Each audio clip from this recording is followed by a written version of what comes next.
It's time to let go of the feeble ego and allow our souls to soar like the regal eagle and encourage each other to roar like Black Panthers. Black Panthers who had the courage to penetrate the depths of their people's cancer and extract practical, sustainable answers. It's time. It's time to say yes to the best in us, invest in us because no one else is protecting us. It's time. It's time the tribal war ceases and we learn to forge friendships that are based on Skittles and not Reese's Pieces because we all carry the same ethnic background and share the gift of brown. It's the light from within that generates the melanin in our skin. It's time.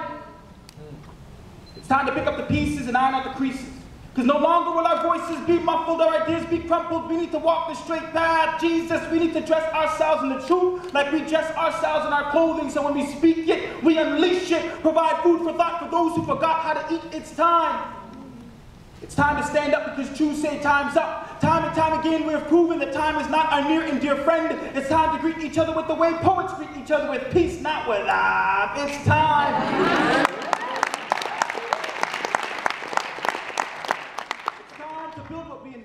And what our hearts long for, we need to work hard for like commission. It's time to unplug the alarm and turn off the television because we should not hesitate to participate in a nationless mind. It's time.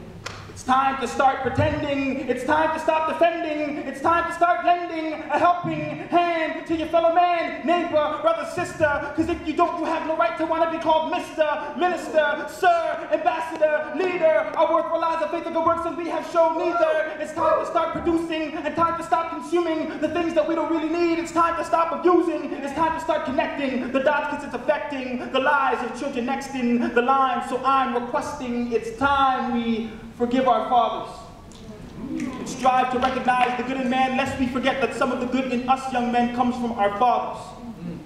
It's time we are gentle and helpful to our mothers, and we stretch out our hand as much as we can because a woman should never have to beg for the help from any man.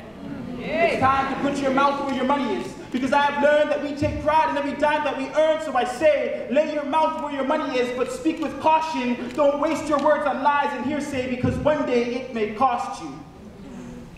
It's time to stop sending mixed messages, because human beings aren't meant to decode the human genomes that are responsible for our idiosyncrasies and emotions. It's time to stop playing Monopoly with our devotions, taking major risks with our divine relationships. It's time to start playing more checkers and less chess, because we need to keep ourselves in check when we crown ourselves kings and queens and want to puff up our chests. It's time to start laying down the foundation and paving the way for future generations to contract skills of investments and savings. It's time to stop dreaming and time to start believing that we as a people are capable of achieving amazing things. So, ladies and gentlemen, sisters and brethren, children and veterans, immigrants and citizens, we must make haste, because if there is one thing that's more deceiving than time, it's time itself. Once your time is gone, there is no replacing. So to the youth, I urge you to use time wisely while in your prime, because ultimately we all die, and so the interest rate is high, and as the Most High revealed in the book that was once lied by the token of time. Mankind is at a loss, except those that join together and encourage one another to kindness and encourage one another to perseverance.